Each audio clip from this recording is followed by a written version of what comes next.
오늘과 다음 주일에 나눌 이 요한계시록 22장 6절부터 마지막 21절까지 내용은 요한계시록의 결론에 해당합니다. 보통 이 서론과 결론은 내용이 같거든요. 그래서 결론을 우리가 볼 때 서론을 다시 볼 필요가 있습니다. 그리고 요한계시록의 서론은 1장인데요. 1절부터 20절까지. 여러분 요한계시록 1장을 함께 보겠습니다. 요한계시록 1장을 보면요. 1장 1절에 예수 그리스도의 계시라. 그러니까 우리가 요한계시록이라 부르는 이 책은 사실은 예수 그리스도의 계시인 거죠. 이 계시가 어떻게 오느냐면은 성부 하나님께서 성자 하나님께 주시고 또 그것을 천사에게 주시면 그 다음에 요한에게 주고 그 무리들을 포함한 종들에게 전해지는 계시가 바로 요한계시록입니다. 그리고 이 계시는 반드시 속히 일어날 일들이라고 했어요. 이 요한계시록 말씀이 주어진 것은 1세기 말이었는데요. 지금까지 지나간 2000년 동안에 이 계시의 말씀은 그 세대에 항상 속히 일어날 일들이었고 또 이미 일어난 일도 있었고 아직 일어나지 않은 일들도 포함되어 있습니다.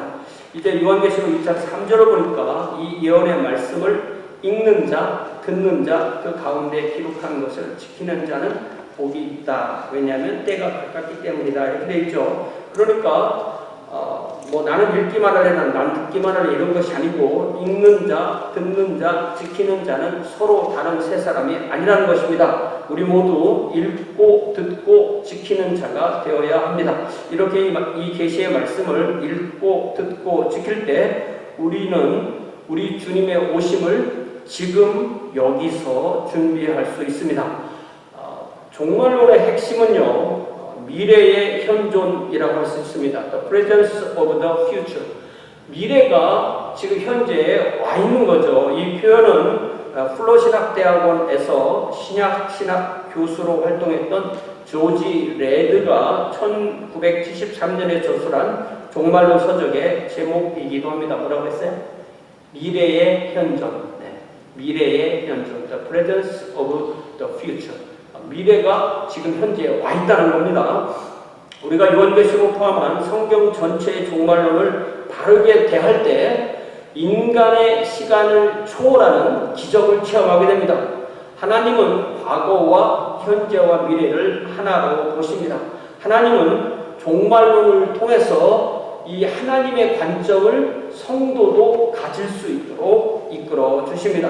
하나님은 우리에게 미래를 보여주셨고 지금 그 미래를 기억하도록 하십니다. 그래서 우리는 새하늘과 새 땅과 새 예루살렘의 관점에서 오늘 여기에 있는 우리 자신을 볼 수 있습니다. 자, 종말은 반드시 옵니다. 개인의 종말도 옵니다. 우주의 종말도 옵니다. 모든 산자와 모든 죽은 자가 하나도 예외 없이 부활하는 일도 분명히 있습니다. 하나님의 마지막 심판도 반드시 이루어지죠. 불못도 분명히 있고 그곳에 가는 이들도 분명히 있습니다. 새하늘과 새 땅, 새 예루살렘도 분명히 실현된 하나님의 왕국의 최종 모습이고 그곳에 가는 성도도 있습니다. 그래서 하나님의 왕국은 예수 그리스도께서 회개하라 천국이 가까이 왔느니라 라고 선포하신 이후로 미래에서 현재로 침투해 들어오고 있습니다. 하나님의 왕국은 이미 시작되었기 때문에 우리가 여기서 그 왕국에 참여합니다. 아직 다 완성되지 않았기 때문에 오늘 여기서 그 완성을 바라보며 삽니다. 여러분이 종말론이 빠진 기독교는 출구 없는 밀실과 같습니다. 결말이 없기 때문에 미궁에 갇히는 거죠. 많은 성도가 요한계시록을 덮어두기 때문에 이 책은 이단이나 이단적 가르침을 만들어내는 이들의 좋은 재료가 되고 말았습니다. 이것은 결코 우리 주님께서 의도하신 바가 아닙니다. 오늘 우리가 나눈 이 본문의 특별 10절에 보니까 이 두루마리의 말씀을 인봉하지 말라 때가 가까우니라 라는 경고가 있습니다. 하나님이 열어서 보여주신 것을 누가 닫습니까? 이 말씀을 지금은 닫고 아직 저는 이 말씀 볼 준비가 안 돼 있어요. 나중에 볼게요. 그때까지 미뤄두겠습니다. 라고 하는 것은 결코 겸손한 성도의 모습이 아닙니다. 미래의 현존이 오늘 여기서 분명히 이루어지도록 우리는 이 말씀을 항상 열어두어야 합니다. 왜냐하면 때가 가깝기 때문입니다. 때가 가깝기 때문에 이 말씀을 열어서 읽고 듣고 지키는 성도가 지혜롭고 충성스러운 종입니다. 오늘 그래서 우리는 인보하지 말라라는 제목으로 하나님의 말씀을 나눕니다. 이제 6절에 보니까 이 6절은 이제 사도 요한에게 전하는 천사의 말씀이죠. 여기서 이 말은 요한계시록 전체를 의미합니다. 그 말씀은 신실하고 참되죠. 우리가 요한계시록 말씀을 신뢰할 수 있다는 뜻입니다. 선지자들의 영의 주 하나님이 천사를 보내서 우리에게 속히 이루어질 일을 보여주십니다. 그래서 우리는 반드시 속히 이루어질 일에 대해서 오늘 여기서 준비하고 살고 전하는 증인이 될 수 있습니다. 7절에 보니까 7절은 우리 주님께서 직접 하신 말씀입니다. 보라 내가 속히 온다. 이 말씀은 여기 12절에도 나오고요. 20절에도 나오는데 12절에 보라 내가 속히 온다. 또 20절에서는 내가 진실로 속히 온다 라고 말씀하십니다. 제가 정말 오늘 미래의 현존이라고 했죠. 미래의 현존이면 참된 종말 신앙은 주님이 속히 오심을 오늘 여기서 소망하는 것이 참된 종말론 신앙입니다. 그리고 그 소망으로 그 소망의 힘으로 여기서 오늘을 사는 것입니다. 여기서 오늘을 산다는 것은 이 요한계시록의 말씀을 지키는 것입니다. 그리고 그 말씀의 핵심은 무엇일까요? 오늘 본문을 계속 따라가다 보면 그 핵심이 되는 말씀을 만나게 됩니다. 자, 이제 8절 보니까 요한은 자신의 경험을 독자와 나누는데요. 요한이 이 계시의 말씀을 보고 들을 때 주로 그에게 보여주고 들려준 천사를 경배하고자 하는 외경심이 갑자기 생긴 거예요. 참 이게 그럴 수 있다는 거죠, 사람이. 그래서 요한은 그 천사에게 예배하기 위해서 그의 발 앞에 엎드렸습니다. 그래서 이 8절과 9절 말씀이 이미 19장 10절에 요한계시록 19장 10절에 나온 말씀과 거의 같은 내용인데요. 거기 19장 10절에 보니까 내가 그 발 앞에 엎드려 경배하려니 이미 엎드린 거예요. 이미 엎드려서 절을 하려고 했는데 경배했는데 그가 나에게 말하기를 나는 너와 및 예수의 증언을 받은 내 형제들과 같이 된 종이니 너도 종이고 나도 종이다 그렇죠. 그러니까 나에게 예배하지 말고 오직 하나님께 경배하라. 하나님께 예배하라. 예수의 증언은 예언의 영이라. 이렇게 말을 합니다. 이 말씀에서도 오늘 이 본문 말씀에서도 요한은 천사의 발 앞에 엎드려서 경배했습니다. 사도 요한이 이렇게 천사에게 경배했다면 우리도 하나님의 역사가 이렇게 거대하게 일어나는 곳에 가면은 그 종을 경배하고 싶은 그런 그 심리가 우리 안에 생긴다는 것입니다. 그렇기 때문에 우리는 그럴수록 오직 하나님께만 예배 드려야 한다는 것을 이런 본문을 통해서 배울 수가 있습니다. 그래서 9절에서 천사는 뭐라고 말합니까? 그가 내게 말하기를 나는 너와 내 형제 선지자들과 또 이 두루마리의 말을 지키는 자들과 함께 된 종이니 그러하지 말고 하나님께 예배하라. 이렇게 말하는 거죠. 그러니까 이 요한은 천사로부터 그러지 마세요 라는 이 강력한 경고의 말씀을 듣는 것. 이 말씀을 의미를 생각해서 번역하자면 우상 숭배하지 마세요 이런 말씀과 같습니다. 그 천사는 자신의 정체를 분명하게 밝히죠. 나는 당신과 당신 형제 선지자들과 또 이 두루마리의 말을 지키는 자들과 함께 된 종입니다. 우리 자신이 누구인지를 하나님 앞에서 분명히 깨닫는 것이 바른 삶을 사는 지름길입니다. 그래서 천사는 간결하면서도 성경 전체를 요약하는 한 말씀을 전합니다. 그것이 바로 뭐예요? 하나님을 예배하라. 하나님을 예배하세요. 실로 성경 전체에 나오는 얘기는 참 하나님을 예배하는 것과 거짓 신을 예배하는 것 사이의 변주곡이라고 볼 수 있습니다. 우리는 하나님만 예배합니다. 우리의 예배를 받는 대상은 하나님이십니다. 우리는 성부, 성자, 성령을 예배합니다. 우리는 성부, 성자, 성령으로 존재하시는 하나님 한 분만 예배합니다. 만일 예수께서 하나님이 아니시라면 우리는 그분을 예배해서는 안 됩니다. 여러분, 요한계시록 한번 에서 뭐라고 말하는지 4장 10절부터 문장으로 찾아봅시다. 4장 10절에 보니까 24장로들이 누구 앞에 절했어요?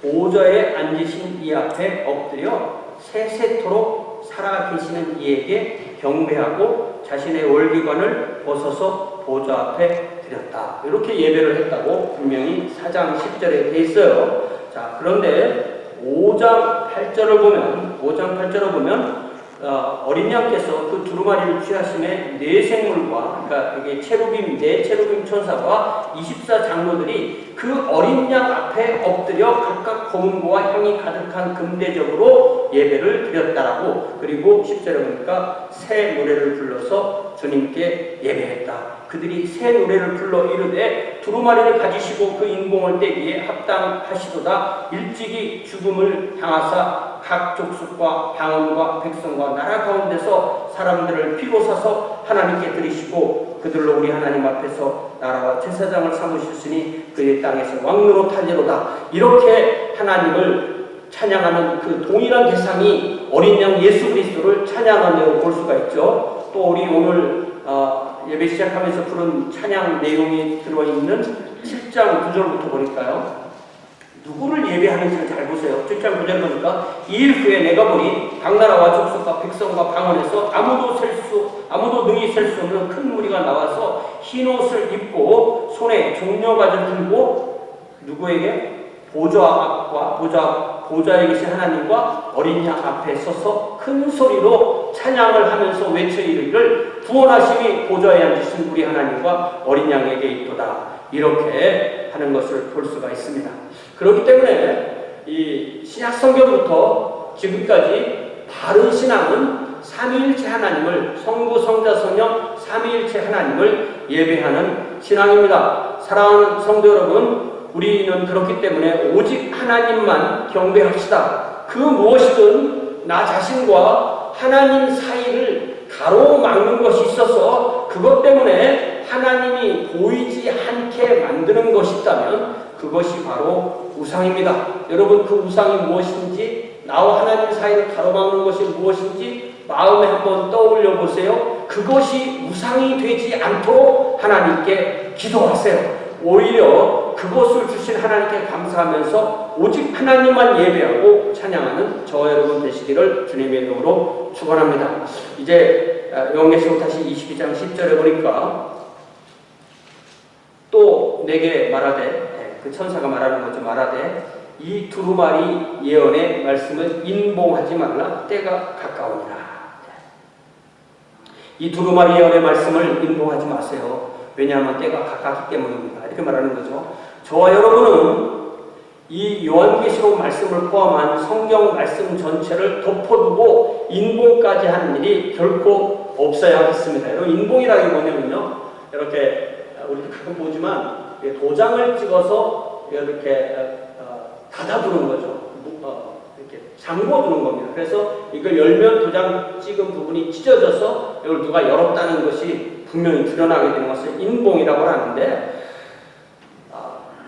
주님께서 열어서 우리에게 주신 이 말씀을 우리가 도장을 딱 찍어서 닫아놓는 것이 얼마나 어리석냐는 것입니다. 그 어리석음을 절대로 범하지 말아야겠습니다. 계시의 말씀을 인봉하지 않는 성도에게 주님의 때를 두렵고 당황함으로 만나지 않게 되는 복이 임하게 되는 것입니다. 그런 성도에게 주님의 때는 사모하던 때이기에 기쁨과 감격으로 주님을 뵙게 되는 것입니다. 그런데 11절을 보니까요, 여러분, 이런 말씀이 성경에 없을 것 같은데 이런 말씀이 있어요. 뭐라고 되어 있어요? 같이 읽어보세요. 시작. 불의를 행하는 자는 그대로 불의를 행하고, 더러운 자는 그대로 더럽고, 의로운 자는 그대로 의를 행하고, 거룩한 자는 그대로 거룩하게 하라. 무슨 얘기예요? 소망이 없다는 얘기입니다. 이 말씀을 조금이라도 깊게 생각해 보면 참으로 충격스러운 말씀이 아닐 수 없습니다.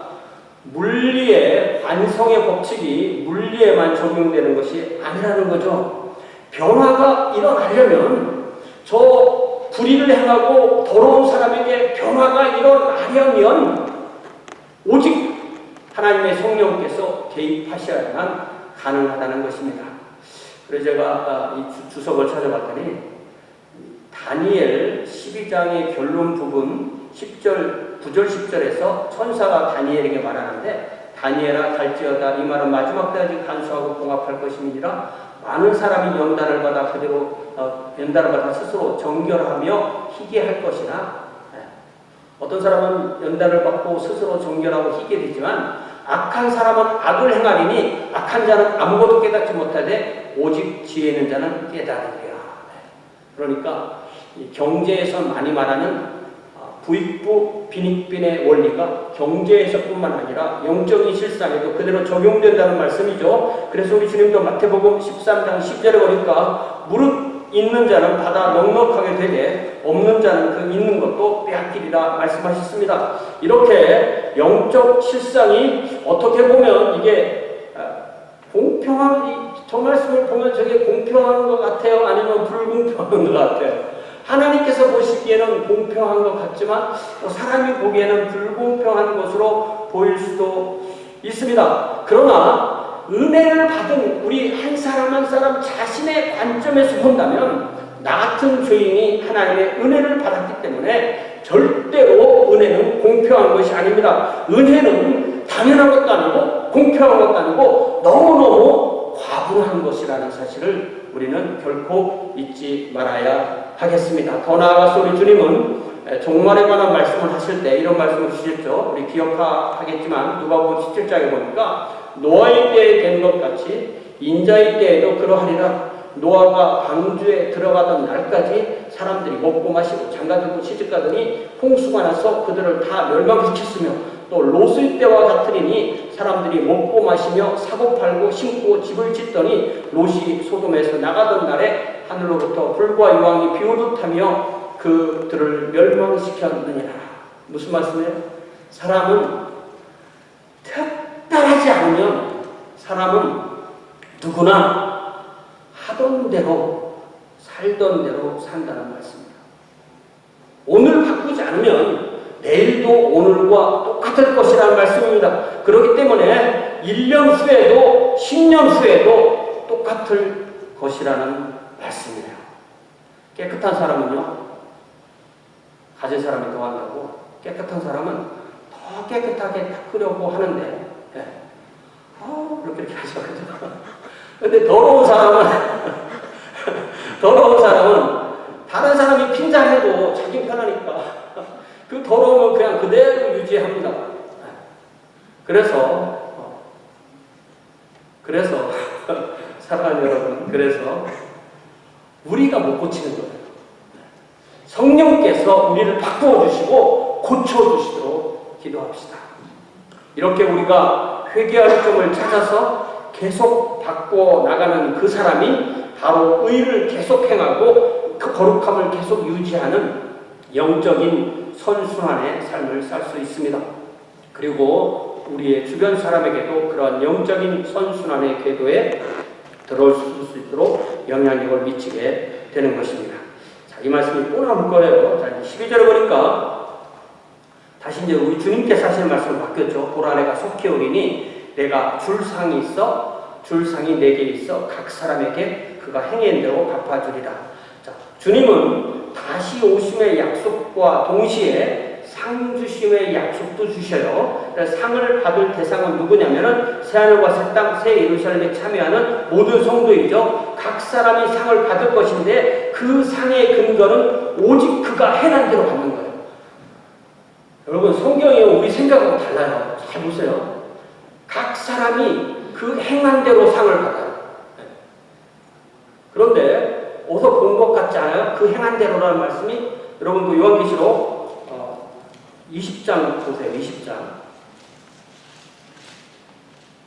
12절에 보니까 11절 또 내가 크고 흰 보좌와 그 위에 앉으신 이를 보니 땅과 하늘이 그 앞에서 피하여 관계없더라. 또 내가 보니 12절에 20장 12절에 죽은 자들이 큰 자나 작은 자나 그 보좌 앞에 서 있는데 책들이 펴있고 또 다른 책이 펴졌으니 곧 생명책이라. 자, 생명책은 이 새하늘과 새 땅 새 예루살렘에 가는 사람 이름이 있는 책이고요. 나머지 모든 죽은 자들이 무엇을 따라 심판을 받아요?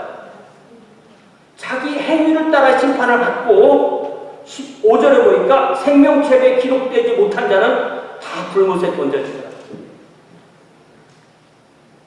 인간의 생각하고 성경은 다릅니다. 성경은 어떻게 되냐면 하나님께 택함을 받지 못하고 생명책에 이름이 기록되지 않은 사람은 그들의 행한 것에 의해서 불못에 가는 거예요. 아무리 착한 일을 많이 했어도 그건 생각하지 않는 거예요. 그냥 그들의 행한 죄. 그리고 새로가 새 땅 새 예루살렘에 가는 사람들은 그들이 무슨 나쁜 것을 지었는지 그것을 계산하는 것이 아니고 그들이 행한 선한 일을 근거로 상을 주는 거예요. 이걸 보면은 사람의 생각과 성경은 명확하게 다르다는 걸 알 수가 있어요. 사람이 지었다면 이렇게 지을 수가 없습니다. 그래서 우리 주님께서는 여러분 마태복음 10장을 펴보세요. 우리 주님께서 이렇게 약속하십니다. 마태복음 10장에 보니까 여러분 천국에 가면 상이 있을 것 같아요? 없을 것 같아요? 나는 천국 가면 상 많이 받을 것 같아 라고 자신있게 말할 수 있는 사람 아마 거의 없을 거예요. 나의 상을 나는 천국 가면 상 많이 받을 거야 이런 사람 별로 없을 거라고요. 그러나 사실은 많은 상을 받을 수도 있어요. 내가 같다는 게 아니라 우리 믿어지십니까? 안 믿으세요? 자, 마태복음 10장 41절 마태복음 10장 41절을 보니까 선지자의 이름으로 선지자를 영접하는 자는 선지자의 상을 받을 것이요 의인의 이름으로 의인을 영접하는 자는 의인의 상을 받을 것이요. 우리가 선지자가 아니어도 선지자이기 때문에 선지자를 영접하면 그 선지자가 받는 상을 내가 받는다는 거예요. 그죠? 그런 말씀이에요. 쉽게 말하면 또 42절에 또 누구든지 제자의 이름으로 그 사람이 제자이고 내가 제자이기 때문에 내가 그 사람 이 제자 중에서 가장 작은 자 중 하나에게 냉수 한 그릇이라도 주는 자는 내가 진실로 너희에게 이르노니 그 사람이 결단코 상을 잃지 아니하리라. 그러니까 천국에서 상은 사도 바울이나 그런 훌륭하신 분들만 받는 거지 나는 못 받을 거야 라고 생각할 필요가 사실은 없는 거예요. 나는 못 받을 거야 라고 생각하는 건 겸손할 수 있지만 다른 사람도 못 받을 거야 이렇게 생각할 필요는 없는 것 같습니다. 자, 그러므로 우리는 기회가 있는 대로 작은 선 내 일기장에 기록할 수 있지만 다른 사람이 볼 때는 참 작은 것 같은 그런 기회에 있는 그런 작은 선을 기회가 있는 대로 행하는 것, 이것이 바로 성도의 삶인 줄 믿습니다. 이제 13절에 보니까 우리 주님께서 하시는 말씀이죠. 나는 알파와 오메가요 처음과 마지막이요 시작과 마침이라. 이 말씀도 우리가 많이 들어본 말씀이잖아요. 자, 다시 요한계시록 가셔서 이 말씀이 요한계시록에 3번 나오는데요. 먼저 요한계시록 1장에 보면은 1장 8절에 잘 보세요. 요한복음 1장 8절에 누가 이르시되? 주 하나님이 이르시되 나는 알파와 오메가라 이제도 있고 전에도 있었고 장차 올 자요 전능한 자라 하시라. 그러니까 주 하나님이 우리에게 당신을 드러내실 때 나는 알파와 오메가다 이렇게 말씀하셨어요. 그런데 거기 또 1장 17절에 보니까 성자 하나님이 뭐라고 말씀하시냐면 뒷부분에서 마지막에서 나는 처음이요 마지막이다. 이게 알파와 오메가라는 말을 그 의미를 적은 거거든요. 알파와 오메가가 처음이다 마지막이다. 이렇게 성자 예수께서 하신 말씀이고요. 자, 알파와 오메가라는 말이 또 언제 나오냐면 21장 6절에 다시 나옵니다. 21장 6절에 보면은 21장 6절에 또 내게 말씀하시되 이루었도다 나는 알파와 오메가요 처음과 마지막이라 내가 생명수샘물을 목마른 자에게 값없이 준다. 5절에 보니까 보좌에 앉으시니까 이 말을 했기 때문에 성부 하나님께서 하신 말씀이 나는 알파와 오메가라고 하는 거예요. 그런데 오늘 우리가 읽은 이 22장 13절에서 나는 할 때요, 나는 성자 예수님이시거든요. 그러니까 똑같은 알파와 오메가, 처음과 마지막, 시작과 마침이라는 같은 표현을 성부께서도 당신을 드러내실 때 쓰시고 성자께서도 당신을 드러내실 때 쓰셨다는 것입니다. 성부와 성자가 동시에 알파와 오메가요, 처음과 마지막이요, 시작과 마침이십니다. 그래서 신약 이후에 참된 그리스도인은 성부, 성자, 성령, 삼위일체 하나님을 예배합니다. 그리고 알파와 오메가라는 말씀은 역사 전체의 주관자는 바로 삼위일체 하나님이시라는 뜻입니다. 자, 이제 14절에 보니까요, 14절과 15절이 개조거든요. 아까 우리가 11절에서 뒷부분에 보니까 더러운 자는 의로운 자는 그대로 의를 행하고 거룩한 자는 그대로 거룩하게 하라. 이렇게 돼 있었죠. 그런데 여러분이 알다시피 의로운 사람이 계속 의만 행하나요? 거룩한 사람이 늘 거룩한가요?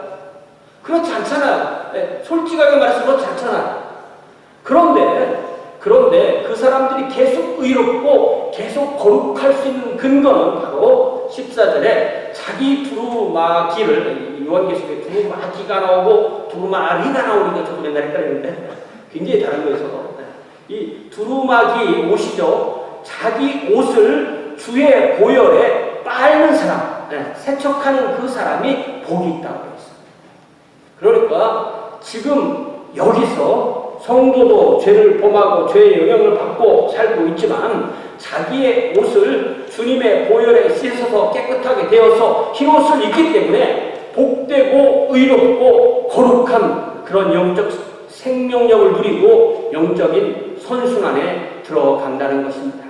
지금 여기서 그렇게 사는 성도가 그때 거기서 생명나무에 나아가며 문들을 통하여 새 예루살렘 성에 들어가 하나님의 얼굴을 배우며 예배하는 놀라운 권세를 누린다는 것입니다. 그러니까 정말로는 미래의 현종이기 때문에 지금 여기서 생명나무와 새 예루살렘을 누리는 것이 바로 성도의 삶이라고 정의할 수 있습니다. 그러면 그렇지 않은 사람들은 누구일까요? 15절에 보니까 다시 11절의 앞부분을 기억해보면 불의를 행하는 자는 그대로 불의를 행하고 더러운 자는 그대로 더럽다고 했는데 이 15절에서 이렇게 주님은 불의를 행하며 더러워서 불못에 가는 대표적인 6부류를 말씀하시는데요. 개 좋아하는 사람한테 미안합니다. 근데 여기서 나쁜 의미를 쓴 거예요. 개들, 점술가들, 음행하는 자들, 살인자들, 우상숭배자들, 거짓말을 좋아하며 지어내는 자들. 근데 이 말씀은 이미 21장 8절에 있는 말씀과 함께 이해를 해야 돼요. 그 21장 8절에 보니까 두려워하는 자들, 믿지 아니하는 자들, 흉악한 자들, 살인자들, 음행하는 자들, 점술가들, 우상숭배하는 자들, 거짓말하는 자들. 그러니까 21장 8절은 여기 있는 6가지를 다 포함하고 있는 거죠. 그렇기 때문에 이 새하늘과 새 땅, 새 예루살렘 성이 있고 그 밖에는 저런 6가지 부류의 사람들이 거기에서 모여 산다는 말이 아닌 거예요.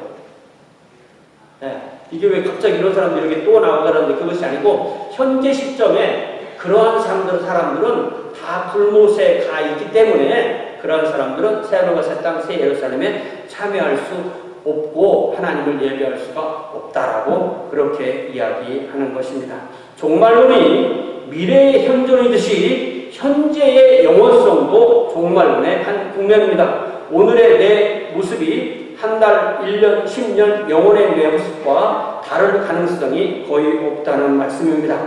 오직 우리를 성령께서 만져주시지 않으면 우리는 결코 하나님께서 받으실 만한 변화를 우리가 만들어낼 수가 없을 것입니다. 그렇기 때문에 우리는 매일의 삶에서 우리의 두루마기를 주님의 보혈로 씻는 그런 성령님의 은혜를 체험해야 될 줄로 믿습니다. 자, 거기 제가 주보에 22장 20절 말씀을 써드렸는데요. 우리 교회 금년도 표어이죠. 요한을 통해서 증언하신 주님께서 내가 진실로 속히 오리라 말씀하시자 이렇게 말씀을 주님께서 요한계시록에서 내가 진실로 속히 오리라 이렇게 말씀하셨을 때 여러분 어떻게 하시겠어요? 주님, 저는 아직 준비되지 않았습니다. 주님 속히 오시면 안 돼요. 그렇게 할 수 있겠어요? 그렇게 할 수 없습니다. 이 인봉되지 않은 말씀이 우리에게 주어졌기 때문에 우리는 오늘 여기서 준비해야 합니다. 그래서 아멘, 주 예수여 오시옵소서. 지금 오늘 저녁이라도 지금 여기서 주님을 만나는 것이 저의 가장 큰 소망입니다 하고 고백하는 것이 바른 신앙인 줄 믿습니다. 믿습니까? 준비 안 되셨어요? 다시 간주해 주실 때 우리가 오늘 저녁에 지금이라도 주님, 제가 주님을 지금 여기서 만나는 것이 저의 가장 큰 소망입니다라는 그러한 고백을 드리면서 아멘 주 예수 오시옵소서 라고 주님 앞에 고백하는 주님 오심을 사모하는 그러한 기도를 주님 앞에 함께 드리겠습니다. 기도하겠습니다.